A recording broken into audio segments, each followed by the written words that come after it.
All right, good to go.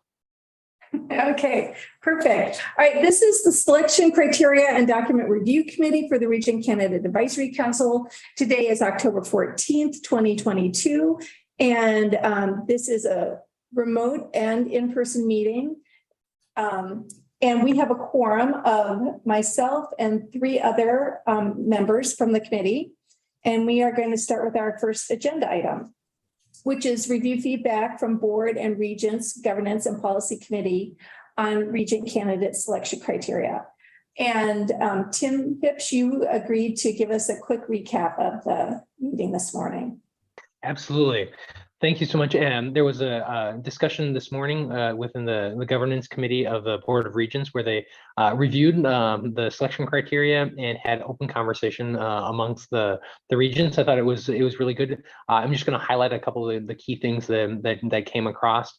Regent Davenport spoke about the idea of having candidates with background specifically in business and real estate. And I think that was specifically brought up just because of some of the work that's currently being done on the regions, but it was a broader theme across board, just having people engage that have a variety of backgrounds so that they can add to the conversation of the and operations for the University of Minnesota.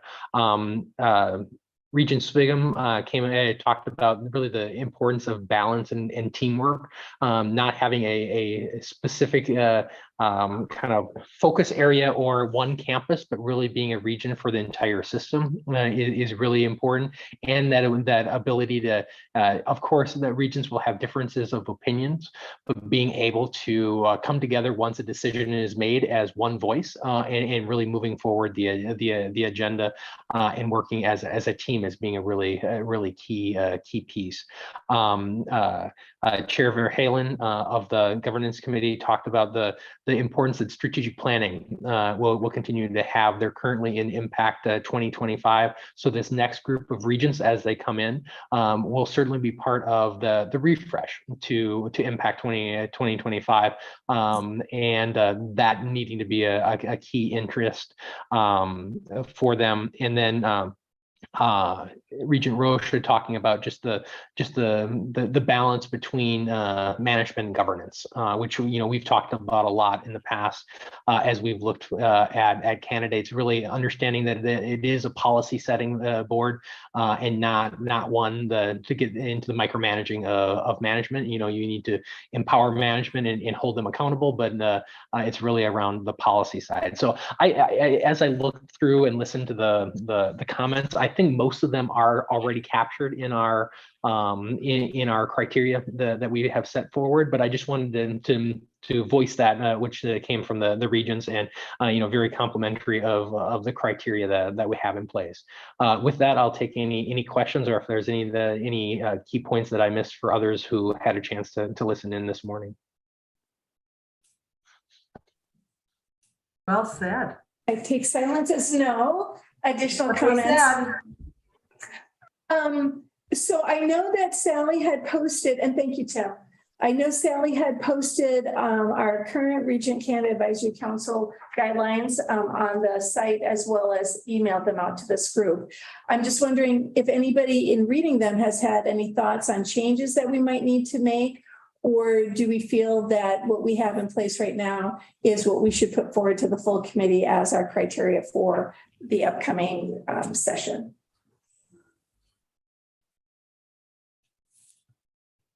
And just confirming, Kathy, the document we're starting to talk about is that the criteria checklist that has 15 or so items on it. Yeah, it's entitled Selection Criteria for Members of the University of Minnesota Board of Regents. Yep.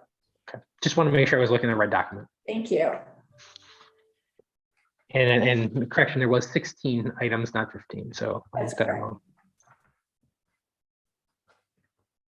I know we spent a lot of time in the last session updating them. And Tim, I think you had a lot of input on the last go around when we were updating them for the last region selection.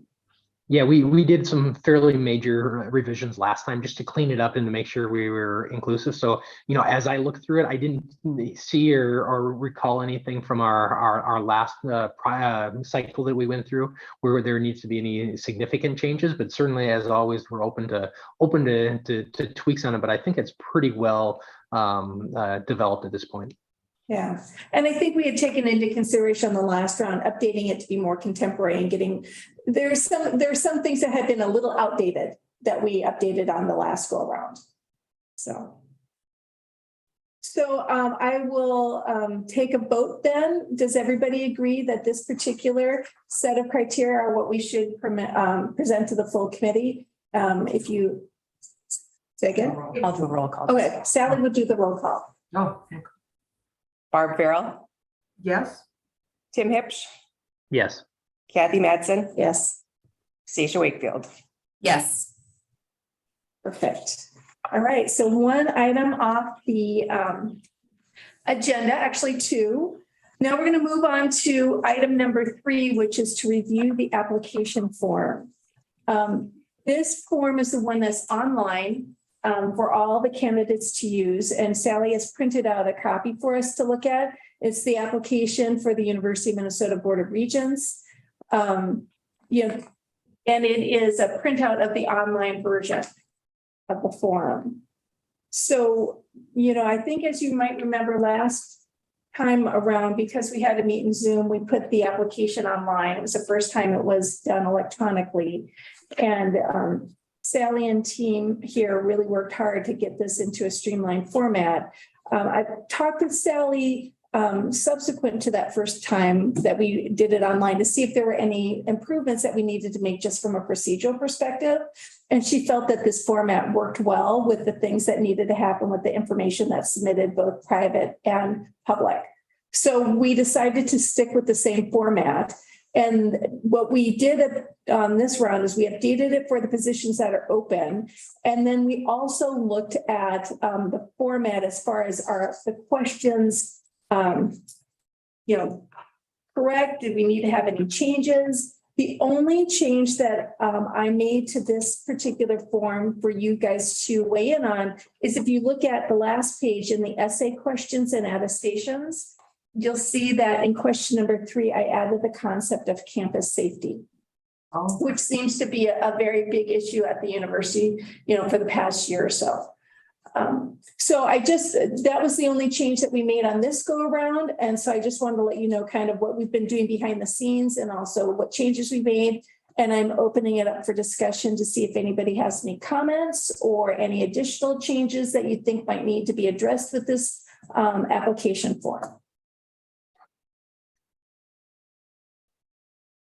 Only question that I would have, Sally, and I think this one it's already covered, but this will fall under the new redistricted congressional map as opposed to the prior congressional districts, correct? Correct. And then the link to the district, find your district, points to the 2022, the new districts. So they'll find their correct district after redistricting. Okay. I didn't hear about last time that I think the online thing is great. I remember on the paper copy, a couple of candidates saying, well, I would have given you more information, but there really wasn't room on the paper copy. And this certainly allows you to add, extend if you'd like to tell us about your last 6 employers, we would be happy to hear about it. Did any candidate have any trouble with the online? Did any candidate say that confused me and print one and mail it in, or was it good for everybody? I didn't hear it. I didn't get any feedback from anybody that they had issue or it didn't work. People seem to be okay with uploading their essays and additional employment information. Yeah, no, that makes it, I didn't think so either. I just thought I'd add, you would have handled it separately and just let somebody mail theirs in. But I think that it was but I like it. I think it was a good way to do it. It really standardized even if they typed it in, then we weren't reading any handwriting. It was great. Sally, as you went through and did the reference checks this last year, I know we asked for the reference information there. Is there any other additional information that would be helpful for you to have on those to streamline and to make it so you didn't have to do any extra follow-up, or was it pretty good with the information we asked? I think it was pretty good with the information we asked. We had a really good response rate last year. I think people got back to me pretty quickly with their written references. And yeah, with this format, it's very easy on the database side for me to extract that private data and keep it separate from the public information. Good. I thought the references worked great. All the work you guys did on finding a new way to do it and having people respond in. I mean, it worked great. I think it fixed a number of things that were sort of problematic with having individual RCAC members check a reference and then report back. And some people were a lot better at it than others, and that wasn't fair to the candidate. So I greatly improved the process. Yeah, I think the standardization has helped it and given everyone a kind of an equal footing on it. I think it has created a little bit more work for staff. So thanks to Sally and team for all the extra help on that. But I think it's gotten to a better and more streamlined process. Yeah, I think so too. Bravo. So back to the application. Are you guys comfortable with adding the concept of campus safety? Do you think there's anything else that we should be asking about? We've kind of focused our questions on giving people a chance to give us a little bit fuller picture of them. But just wondering if number 3 is where you guys think it should be. Do you think there should be any other questions? Well, I think campus safety is great that it's there. It almost could be its own question because it's such top of mind for everyone, I think. I don't know. The only other 2 areas that come to mind as I listen to that or read that question, but I think these could be covered in the interview questions when they come in, is really around the idea of strategic planning, as well as the value of higher education, because I think that's an area that will continue to get more questions on that. And so that's why I was wondering is on that one, should we reformat the student debt one, the statement around student debt to really be around the value of higher education? I don't know. I just put that out as a question. Oh. Well, do you think it'd be worth to consolidate tuition and student debt to say value of higher education? Is that kind of where you're leading to? That's kind of where I was leaning, but then on the flip side is, we could get some really specific insights around their thoughts with regards to where tuition rates are currently at. I'm trying to think as we've looked at candidates' answers to this in the past, how much insight and divergent of view do we get on with the question on tuition and student debt, and would there be a question that we can ask that would actually give us more differentiation amongst candidates to understand kind of what their thinking is? I don't know, that would be my question. I'm kind of leaning towards the fact that I think that that's a better in-person question, because I think that people give a lot of kind of higher level concepts. I mean, you can't write forever in your essays. And I think that just gives us their response lets us delve into that value of higher education, as well as kind of the other topics you were mentioning, Tim. So maybe we leave it this way for now. And just, yeah, I'm fine with leaving it that way, but I appreciate what Tim is saying. And I think that is something we should ask, when we have the chance to interview people and look at what their response is to the question, talk kind of about that whole value proposition. This might be an interesting one to have as parking lot item for us after we get done with that meeting in December, where we go through and we narrow down to the finalists, asking a question right at that point in time of the entire Rcac and kind of say, hey, here are the three essay questions that we asked this time. Is there any thought on tweaks of what would have been even more helpful? And that would be a good time to do that, because it'll be front of mind of everyone to ask right at that point in time, versus, you know, now that it's 18 months since we went through this last time, maybe 2 years, it's hard to remember exactly, okay, what were the answers? Yeah. Okay, no, I think that's a great idea. One comment I wanted to just ask you about question number one, you're talking about strategic vision. How do we get to that? You know, get some insight into that. Do you think that we could change question number one to say what has been your most important work or volunteer achievement? Please describe it briefly and indicate how this expertise could benefit the priorities and strategic vision of the University of Minnesota, and at least kind of introduce that concept and see if they even kind of weigh in on that concept of what is the strategic vision and how would they see themselves fitting into it. Yeah, I kind of like that tweak. Stacia or Barb, your thoughts? No, I think that's good. Yeah, I think so as well. Okay. All right, so Tim, I will take the action item to ask during the meeting in December, after everybody's read, if they have any input as one of the items. And Sally, we can just add that to the agenda for the December meeting, but I'll make a note of it. Okay. All right, so we're good with the format. We are going to make 2 tweaks to the essay questions. To number 1, to add the concept of and strategic vision after the words priorities at the end of item number 1, and then question number 3 will add campus safety for this go around. Yeah. So I will take a vote again. So if everyone is fine with those changes, and we'll make this as a presentation to the full committee in a couple weeks from now, please give your response to Sally. Or is it a roll call, Sally? It's a roll call. I'll do a roll. Barb Farrell, Yes. Jim Hipsch, Yes. Kathy Madsen, Yes. Stacia Wakefield. Yes. Perfect. All right, those are then we have this one to vote on too, right? The procedure, okay, but not this one, okay. So we also, last go around, we put together a document called What to Expect in the Regent Election Process and Beyond, the Regent Candidate Cycle. And because we were anticipating that Jim would be moving off the Rcac and Rcac, and we wanted to have a document put together that we can hand out to people so that they would know what would be going on.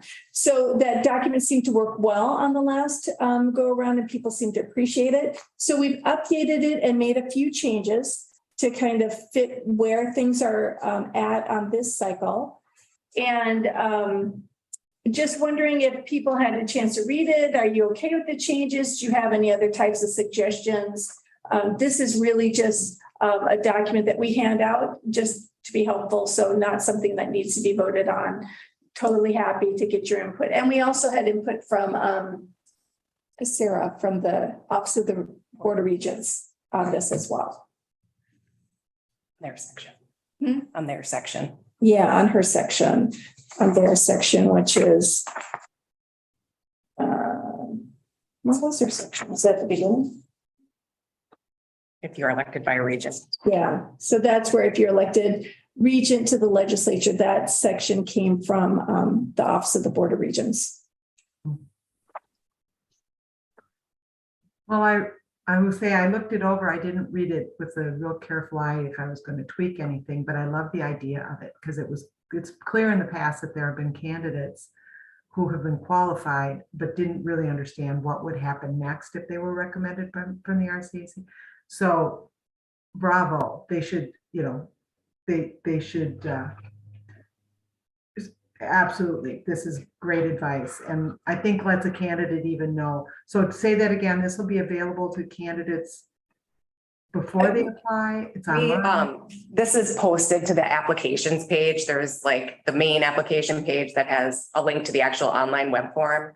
And then there's a link to other helpful documents like, a letter from the chair, the RCAC timeline, things like that. So there's a handful of documents that are posted to just provide some background and help information to candidates. Terrific. I think that, because there clearly were candidates who didn't know what happens next if they were recommended. So the only thing that I'm thinking of this says what happens if you're recommended. What happens if you go back just a little earlier, if your application is reviewed and you're invited to interview in person, because everybody doesn't know maybe that happens. And then as a courtesy, let people know our candidates have started bringing a one-page sort of maroon and gold resume to be shared with the RCAC members. It's not required, but given that almost everyone does it, I think you would feel, it would be nice to, if they decided not to, they knew other people did it, bravo. They'd rather let their in-person answers be what speaks for them. But I think, I've done this just a couple of times and it seems like there were a couple of candidates who did that, and then it seemed like everybody was doing it, including Mr. Sally, Dolan's. yeah.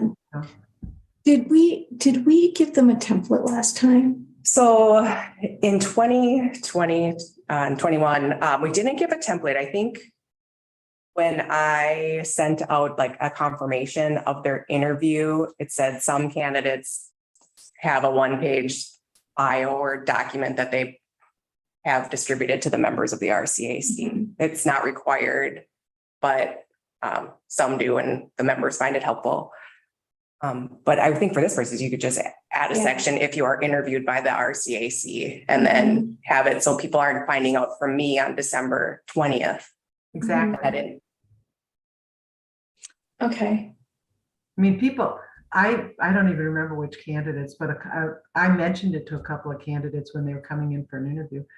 And I had a couple of old ones that I shared with a couple of people, not because they were, because they were like, they asked that, please, have you got any idea for me? So I didn't think it was the wrong thing to do, but I just thought it would be nice if there was something that everybody could get the same flavor of.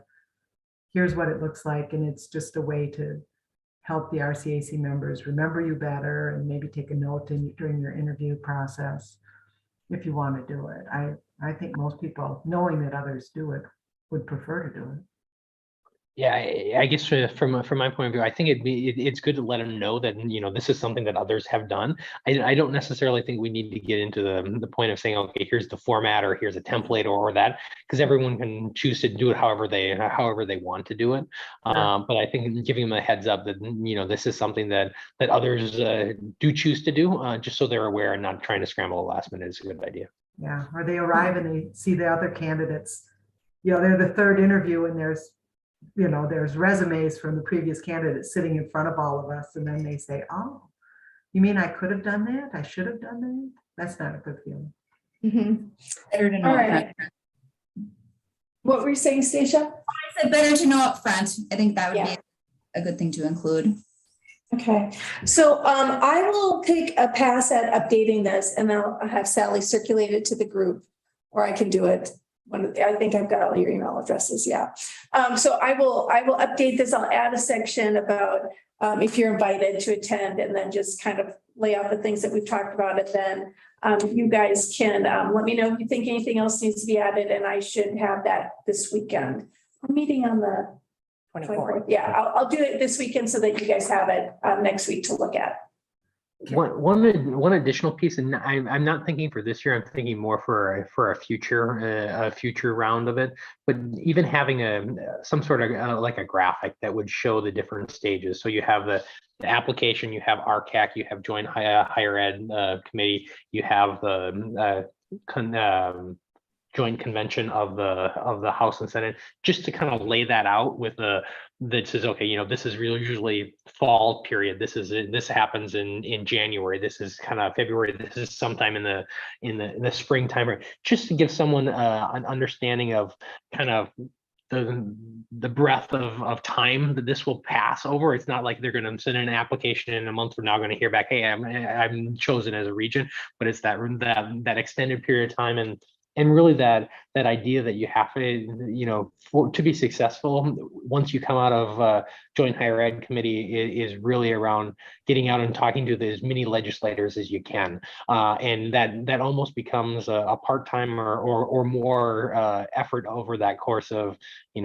6 weeks or so that transpire there, just to give someone kind of that visual look on it. Again, not something I think we should try to cram in here before this cycle, but that could be a nice add down in the future to the portal, for someone just to be able to look at and visualize for them what the process looks like.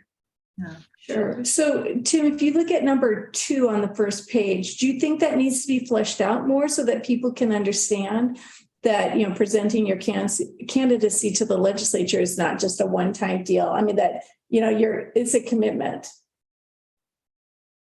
I think that one's kind of written well there. I think that what I'm thinking of is more of actually literally a graphic that would show it there. Sure. Because here, because it's in the middle of a document, you could easily skim over and not pick up on that. Sure. Versus if you see it in a graphic format, it might resonate more with people that okay, here's what that kind of the process looks like. Sure. Okay. No, I think that's a good idea. Sometimes I can pull graphics together pretty quickly. Sometimes I can't. If I can make it work in this document, I will when I send it out. In actually, I think having it not in this document, but actually have it as separate from it would something that you could just actually have on the site next to where the application is and where this is, that isn't buried in a document, but is actually really visible. I think that's what I'm trying to get. I'm trying to get it so that someone can, as they're looking at it, quickly see, okay, here's the process versus okay, I'm finding it inside of another document. Sure. Okay. I have another question. It occurred to me when we talked about letting candidates know that if you're invited for an in-person interview, people bring a resume. Somewhere do we tell them that the in-person interview format is roughly you're scheduled for, I don't know, was it 45 minutes or an hour? And the first 5 minutes, we invite you to introduce yourselves to us, and the balance is committee members getting to ask you questions. I'm remembering one candidate who filled that time. They just, by the time there was time for questions, we had 2 questions and the next candidate was in the hallway and we said, well, thanks for being here. And it didn't serve anyone well. So Sally, that is all the information that goes out to them when they're invited. So when they get the call, Sally sends out a very detailed email kind of explaining the process and how the day will go. And so they're very well aware of that 5-minute intro and that it's 40 to 45 minutes, depending on how much time we have for the day. Okay. And if they read the email, they would know. Well, and we'll tell them in the meeting too, but yeah, usually the chair reiterates, okay, you have 3 to 5 minutes for an opening statement and then time for a closing statement. And Tim's committee, the interview process committee, is pretty much laid out the structure of how the interview goes and they get that information. So they do. Okay. Yeah. Okay, so then we will move on to item number 5, which is review and approve proposed changes to the RCAC procedural rules. And that's the name of the document, also posted on the website and sent out to you by emails. So last cycle, we had spent a lot of time revising this document and updating it and consolidating. We had a multitude of various documents that were out in the kind of world of RCAC documents. We consolidated them into this one document. And there were just a few tweaks that we made on this particular go around, just to be more consistent, and we made the concept of the operating committee an item in section 5. So we changed standing committees to operating committees. But other than that, most of the changes were just more to clean up the language. So have people had a chance to review this? Did you have any questions about the changes that we made in this version? Did you have any other changes that you thought should be considered? Only question that I had 2 questions under section 5, number A. We started out by saying standing committees shall be established. Should that say operating committees now? Yeah, so I must have missed that one. Yep, that should be operating committees. Okay, and then the only other question that I had was on, let me see if I can find it here now. Section 3A under chair, we changed it from member conduct guidelines to guidelines for member conduct. Is that the name of an official document that we're referring to there? I think that is. Yes, Okay, so the document itself is titled guidelines for member contact. that's correct. Okay, I just wanted to make sure that's what it was. If it can be hyperlinked so that people can get to it, or somehow indicate how one would find that in those guidelines, that would be good. Okay. That would be great. Anybody else?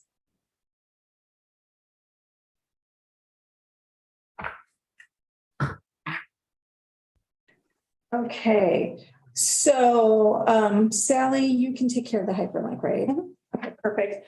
All right, so then I guess we'll take a vote. We'll make one additional change than the red lines that you've seen. And in section 5, subpart A, it's going to start out operating committees shall be established.